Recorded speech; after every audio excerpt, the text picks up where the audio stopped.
Hello everybody, nice to meet you. Our reading was we got Ruth chapter 1. Let's read it together. In the days when the judges ruled, there was a famine in the land, and a man from Bethlehem in Judah, together with his wife and 2 sons, went to live for a while in the country of Moab. The man's name was Elimelech, his wife's name Naomi, and the names of his 2 sons were Mahlon and Chilion. They were Ephrathites from Bethlehem, Judah, and they went to Moab and lived there. Now Elimelech, Naomi's husband, died, and she was left with her 2 sons.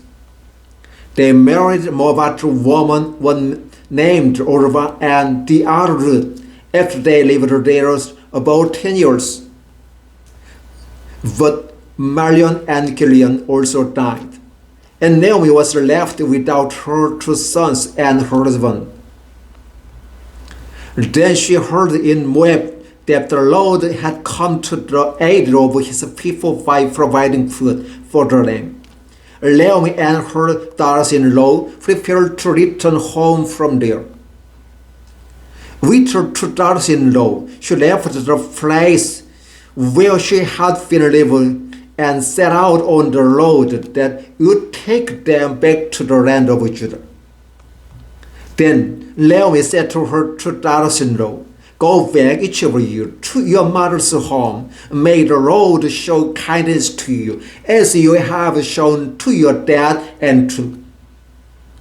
May the Lord grant that each of you will find rest in the home of another husband." Then she kissed them, and they wept aloud, and said to her, "We will go back with you to your people." But Naomi said, "Return home, my daughters. Why would you come with me? Am I going to have any more sons who could become your husband? Return home, my daughters. I am too old to have another husband. Even if I thought there was still hope for me. Even if I had a husband tonight and then gave birth to sons. Would you wait until they grow up? Would you remain unmarried for them? No, my daughters, it is more bitter for me than for you, because the Lord's hand has gone out against me." At this, they wept again. Then Orpah kissed her mother-in-law goodbye, but Ruth clung to her. "Ruth," said Naomi, "your sister-in-law is going back to her people, and her gods go back with her." But Ruth replied, "Don't urge me to leave you or to turn back from you. Where you go, I will go. Where you stay, I will stay. Your people will be my people, and your God my God. Where you die, I will die, and there I will be buried. May the Lord deal with me, be it ever so severely, if anything but death separate you and me." When Naomi realized that Ruth was determined to go with her, so stopped urging her. So 2 women went on until they came to Bethlehem. When they arrived in Bethlehem, the whole town was stirred because of them, and the woman exclaimed, "Can this be Naomi?" "Don't call me Naomi," she told them. "Call me Mother, because Almighty has made my life very bitter. I went away full, but the Lord has brought me back empty. Why call me Naomi? The Lord has afflicted me.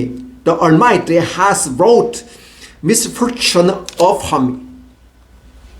So Naomi returned from Moab, accompanied by Ruth the Moabite, her daughter-in-law, arriving in Bethlehem as the barley harvest was beginning. Chapter 1, verses 1 through 22. Thank you. Hello everybody, nice to meet you. Our read was we got Ruth chapter 2. Let's read it together. Now, Naomi had a relative on her husband's side from the clan of Elimelech, a man of standing, whose name was Boaz. And Ruth the Moabite said to Naomi, "Let me go to the fields and pick up the leftover grain behind anyone in whose eyes I find favor." Naomi said to her, "Go ahead, my daughter." So she went out and began to glean in the fields behind the harvesters. As it turned out, she found herself walking in a field belonging to Boaz, who was from the clan of Elimelech. Just then Boaz arrived from Bethlehem and greeted the harvesters. "The Lord be with you. The Lord bless you," they called back. Boaz asked the foreman of his harvesters, "Whose young woman is that?" The foreman replied, "She is the Moabite who come back from Moab with Naomi." She said, "Please let me glean and gather among the sheaves behind the harvesters." She went out into the fields and has worked steadily from morning till now, except for a short rest in the shelter. So Boaz said to Ruth, "My daughter, listen to me.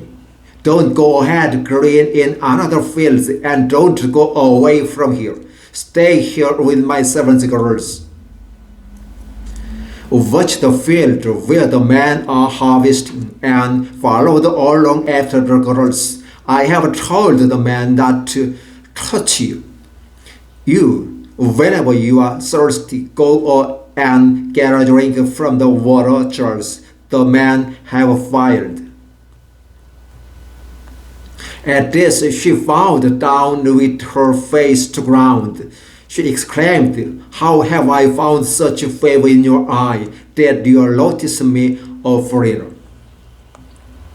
Boaz replied, "I have been told all about what you have done for your mother-in-law since the death of your husband, how you left your father and mother and your homeland and came to live with the people you did not love before. May the Lord repay you for what you have done. May you be richly rewarded by the Lord, the God of Israel, under whose wings you have come to take refuge.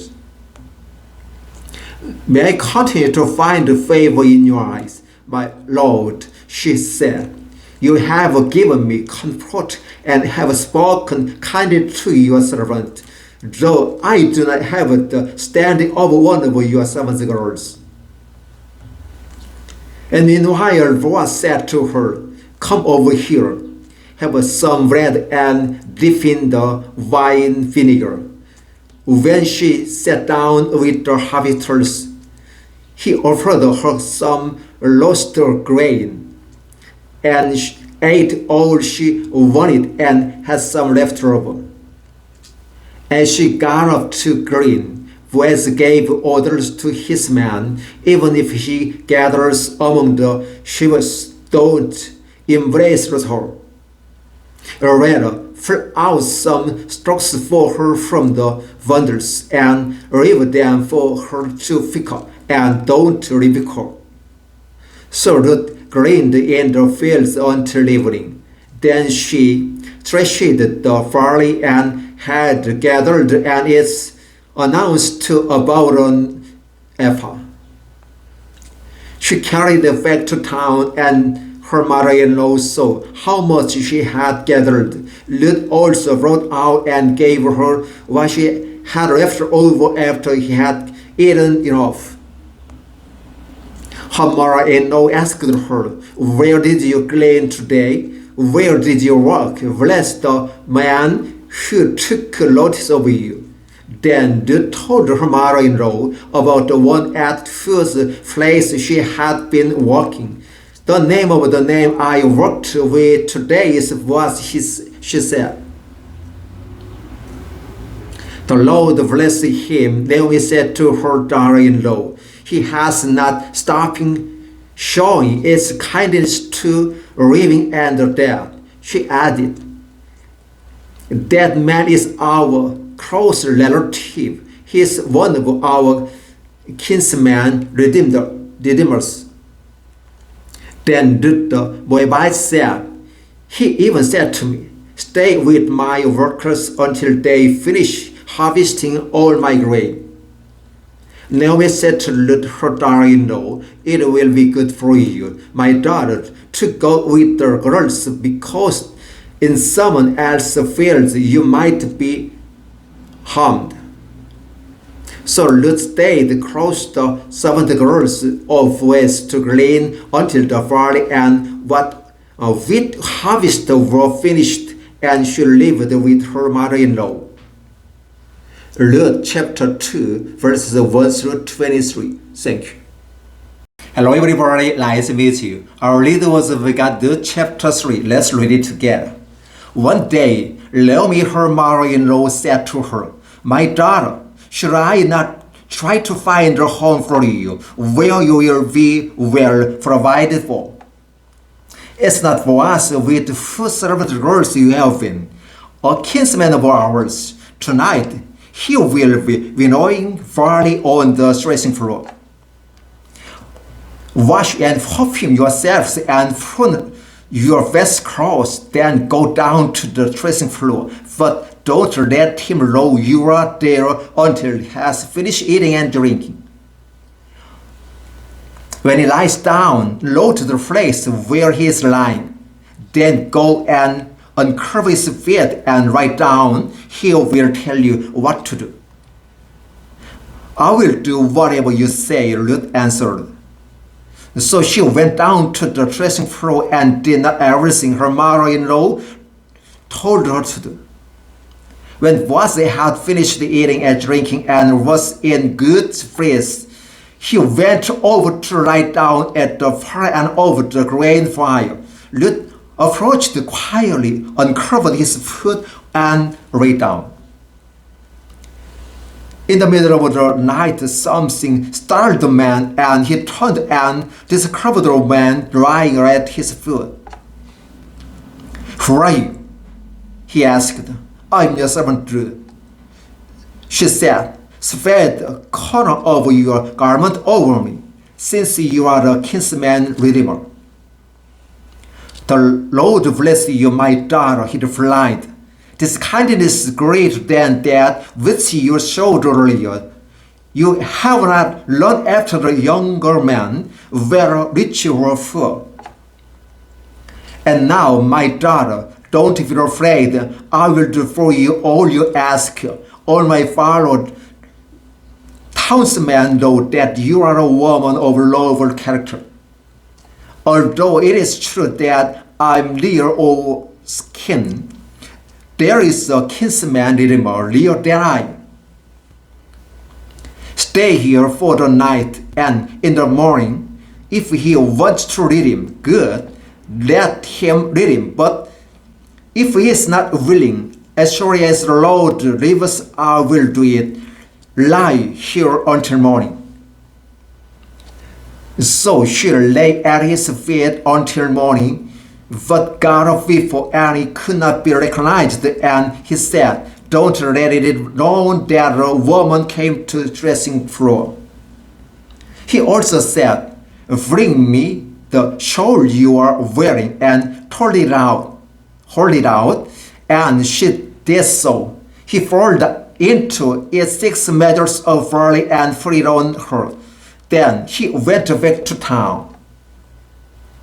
When Ruth came to his mother-in-law, Naomi asked, how did it go, my daughter? Then she told her everything Boaz had done for her. And Eli, he gave me these 6 measures of barley, saying, don't go back to your mother-in-law empty-handed. Then Naomi said, wait, my daughter, until you find out what happens, for the man will not rest until the matter is settled today. Ruth chapter 3 verses 1 through 18. Thank you. Hello everybody, nice to meet you. Our read was we got Ruth chapter 4. Let's read it together. Meanwhile, Boaz went up to the town gates and sat there.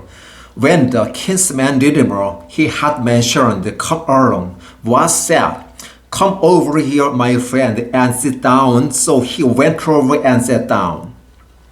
Boaz took 10 of the elders of the town and said, "Sit here," and they did so.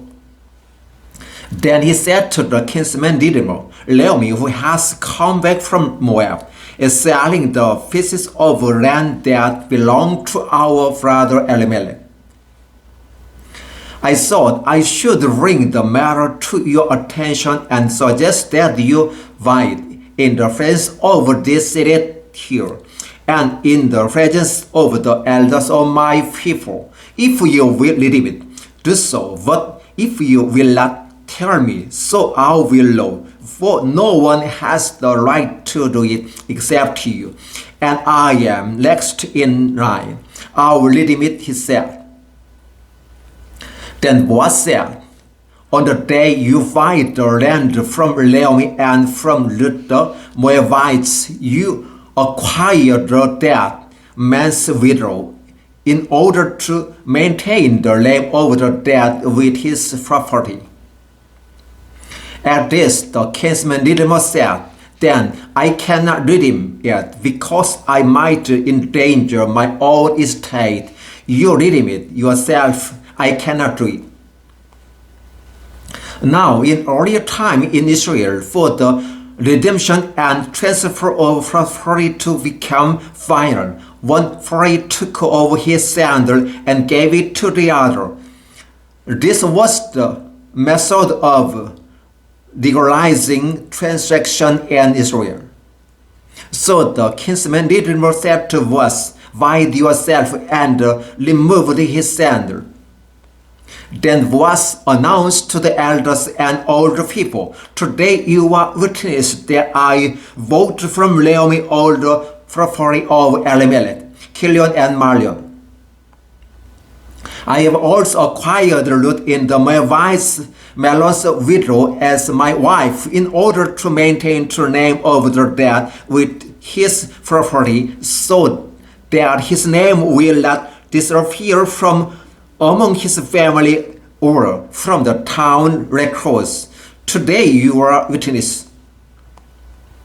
Then the elders and all those at the gate said, "We are witness. May the Lord make the woman who is coming into your home like Rachel and Leah, who together built up the house of Israel. May you have standing in Ephraim and be famous in Bethlehem. Through the offspring the Lord gives you by this young woman, may your family be like that of Pharaoh's woman Tamar bore to Judah." So Boaz took Ruth and she became his wife. Then he went to her, and the Lord enabled her to conceive, and she gave birth to a son. The woman said to Naomi, "Praise be to the Lord, who this day has not left you without the kinsman redeemer. May he become famous throughout Israel. He will renew your life and sustain you in your old age, for your daughter-in-law, who loves you and who bare to you then 7 sons, has given him birth." Then Naomi took the child, laid him in her lap, and cared for him. The woman living there said, "Naomi has a son," and they named him Obed. He was the father of Jesse, the father of David. This then is the family line. Perez was the father of Hezron. Hezron the father of Lam father of Aminadab. Aminadab the father of Nahshon. Nahshon the father of Salmon. Salmon the father of the Boaz the father of Obed. Obed the father of Jesse, and Jesse father of David. Luke chapter 4 verses 1 through 22. Thank you.